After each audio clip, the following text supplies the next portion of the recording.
Settings, smart pilot assistance हमें regularly on रखना है जब भी हमें क्रूज ऑन करना है, क्योंकि इस कैमरा का काम है सामने वाली गाड़ी को स्पीड ट्रैक करते हुए हमारे गाड़ी का स्पीड मेंटेन रखना। तो यहाँ पे ये अनेबल करना है। हाई बीम असिस्टेंस मतलब जैसे ही हेडलैम्प ऑन हो जाएंगे, अगर स्पीड 80 के ऊपर है तो इसमें बूस्टर लैम्प भी एक्टिवेट होना स्टार्ट हो जाएगा।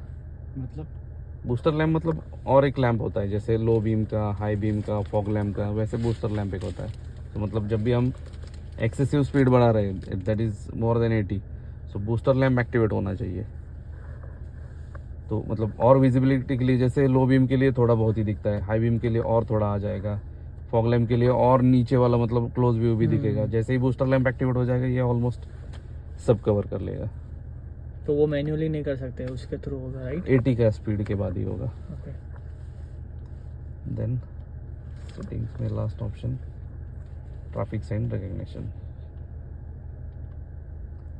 तो ये वाला जो है वाइट विंडो, इसमें बहुत सारे रास्ते पे कुछ स्पीड रिस्ट्रिक्शंस दिए होते हैं।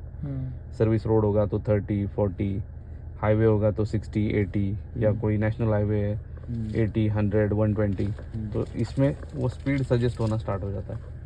अगर सिंगल कार का सिंबल है तो शायद वहाँ पे कोई बंद गाड़ी हो चुकी होगी। 2 कार के सिंबल है तो वहाँ पे कुछ ट्रैफिक एरिया होगा। तो ऐसे बहुत सारे अलर्ट्स इसमें मतलब आइकॉन्स आ जाते हैं, जो कि साइन बोर्ड रोड के बाजू में लगे हुए थे, वो यहाँ पे देख सकते हैं।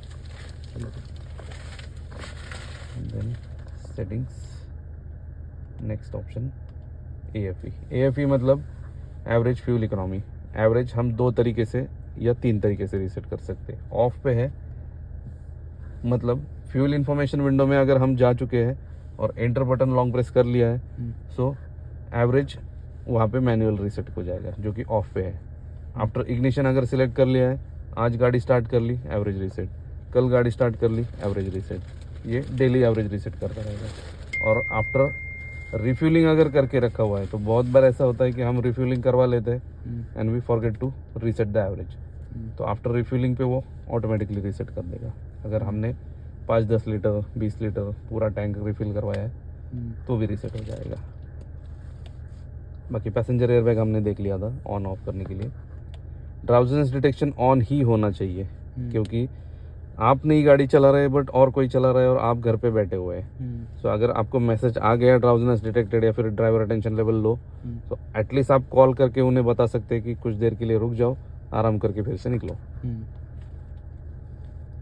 तो जैसे पहले कुछ पता नहीं चलता था, गाड़ी ठुक भी जाती थी, प्रॉब्लम होते थे, तो at least we get to know कि ड्राउजीनेस डिटेक्ट हो रहा है, मतलब प्रॉपरली गाड़ी हैंडल नहीं हो रही है। Either they can change the lane without indicator, गाड़ी सोते सोते चला रहे, तो वो भी हो सकता है।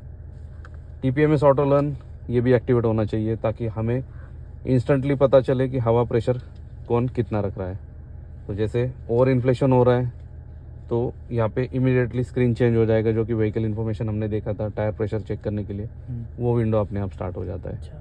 If we keep the ignition on, मतलब फ्यूल टॉपअप करते वक्त इंजन ऑफ रखना पड़ता है, बट हवा चेकअप के टाइम पे इग्निशन ऑन रखना है या फिर इंजन स्टार्ट रखना है, क्योंकि टायर प्रेशर चेक करते वक्त अगर प्रेशर ओवर साइज मतलब ओवर हो रहा है, सो इंस्टेंटली यहाँ पे हमें पता चल जाता है।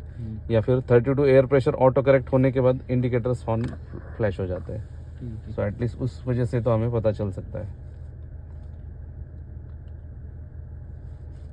देन टायर फील असिस्टेंस ये भी ऑन होना चाहिए, क्योंकि अंडर प्रेशर मतलब लेस देन 28, ओवर प्रेशर जैसे 42 के ऊपर अगर हो रहा है तो येलो ट्रायंगल आ जाएगा और यहाँ पे डिस्क्रिप्शन उसका देना स्टार्ट करेगा। साउंड में इंडिकेटर के कुछ टोन है वो चेंज कर सकते हैं, जैसे हम मोबाइल के मैसेज या फिर रिंगटोन चेंज कर सकते हैं। ये ऐसे आवाज,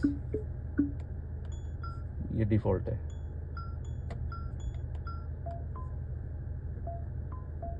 तीनों में से जो भी आवाज सेकंड ही रखा अभी, ओके, डिफॉल्ट है, यूज टू होगा। तो इसका सिर्फ वॉल्यूम कम ज़्यादा होगा बट म्यूट नहीं होगा। दिस इज द मैक्सिमम, ये मिनिमम। तो नॉर्मल रख दूँ? हाँ 2 पे रख दो, था पहले। ओके। नोटिफिकेशन साउंड, मैसेजेस वगैरह जो आते हैं उसके साउंड,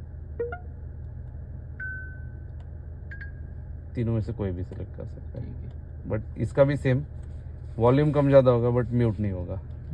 लेन डिपर्चर वार्निंग साउंड, इसके लिए जितना बड़ा साउंड रख सकते हैं उतना रख दीजिए, फर्स्ट सेकंड थर्ड। बट ये ऑफ नहीं करना है क्योंकि लेन डिपर्चर वार्निंग साउंड मतलब गाड़ी अगर लेन के बाहर जा रही है तो एटलीस्ट वार्निंग होना चाहिए। तो अगर ऑफ पे ही रख दिया है, first lane second lane third lane and बाहर, पता ही नहीं चलेगा। तो आवाज़ भी नहीं करेगा, स्टीयरिंग भी वाइब्रेट नहीं होगा अगर पूरा सिस्टम हमने ऑफ ही रख दिया है। So it's working like a normal car. जो लेन असिस्टेंस ऑन रखना चाहिए और बाकी सारी चीज़ें हाईवे पे यूज़ करनी चाहिए जैसे ऑटो ब्रेकिंग वगैरह। So without adaptive cruise control भी आप लेन असिस्टेंस ऑन रख सकते हैं, तो वो बेनिफिशियल होगा। मतलब क्रूज ऑन नहीं करना है बट लेन असिस्टेंस ऑन ही रखना है। So we can activate the जैसे स्मार्ट पायलट असिस्टेंस यूज़ कर सकते हैं, लेन असिस्टेंस यूज़ कर सकते हैं। क्लॉक टाइप डिजिटल एनालॉग मतलब राउंड शेप वाला क्लॉक वो चेंज कर सकते हैं। एंड फैक्ट्री रीसेट ऑप्शन, तो फैक्ट्री रीसेट दोनों के लिए अलग अलग होगा। यहाँ पे भी फैक्ट्री रीसेट अलग है जिसमें जनरल में फैक्ट्री रीसेट कर सकते हैं और ये वाला भी रीसेट कर सकते हैं। तो इसका फैक्ट्री रीसेट TPMS रीसेट कर देगा, एवरेज रीसेट कर देगा, ट्रिप A और B भी रीसेट कर देगा, बट ओडोमीटर रीसेट नहीं हो पाएगा क्योंकि ओडोमीटर जो है वो कंटिन्यूसली चलता ही रहेगा। तो ये रीसेट करने के लिए सारे ऑप्शंस मिल जाते हैं। तो ये सिंगल क्लिक पे हमने ऐड किया था फ्यूल इकोनॉमी। तो डिज़ाइन जो था क्लस्टर का वो पहला वाला रखना है या यही वाला रखना है? यही वाला। ओके, पहला वाला कौन सा? वो डिजिटल रखा था ना आपने। नहीं चलेगा, ये चलेगा। बाकी ड्राइवर असिस्टेंस में क्रूजिंग के लिए ये विंडो यूज़ करना है। मतलब जब भी आपको क्रूज कंट्रोल यूज़ करना है तो ये विंडो कंपलसरी होना चाहिए क्योंकि इसमें जो डिटेलिंग मिलने वाले हैं वो बाकी किसी विंडो में मिलते नहीं है। तो जैसे इसमें क्रूज का बटन एक बार दबा दिया, स्टैंड बाय मोड ऑन हो गया। सामने कोई भी गाड़ी होगी, बाइक, कार, ट्रक, बस, रिक्शा, यहाँ पे 700 हम पीछे से जैसे देखते हैं टेलगेट, वैसे यहाँ पे टेलगेट दिखेगा। So at least we get to know कि सामने वाली गाड़ी डिटेक्ट हो रही है, मतलब यहाँ पे गाड़ी डिटेक्शन होने के बाद ऑटो ब्रेकिंग होने वाला है। सो क्रूज एक्टिवेट के लिए सिंपल 2 प्रोसेस है। क्रूज का बटन एक बार दबाना है, सेट प्लस बटन ऊपर की तरफ पुश करना है। बट क्रूज तभी ऑन होगा जब 30 का स्पीड होगा मिनिमम और प्लस का बटन पुश किया जाएगा। सो ये सिंबल इंडिकेट करेगा कि क्रूज ऑन है या ऑफ है।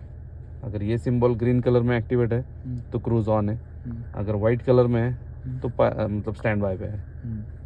तो ये वाला सिंबल अगर प्लस बटन दबाने की वजह से यहाँ पे मतलब मान लीजिए कि 80 पे लॉक हो गया और ये सिंबल ग्रीन कलर में एक्टिवेट हो गया, तो इसमें 3 अलग अलग टाइप के स्पीड दिखाई देते हैं। जो कि प्लस बटन हमने 80 पे पुश किया था, 80 पे एक्टिवेट हो गया, ग्रीन सिंबल आ गया। उस रोड पे 100 का स्पीड लिमिट है और हमारी गाड़ी चल रही है 40 पे।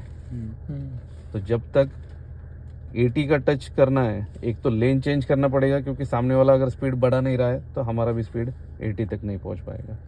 सो 40, 100, 80 current speed of the vehicle, recommended speed for the vehicle, set cruise for the vehicle. तो ये तीनों अलग अलग स्पीड दिखाई देते हैं। तो ये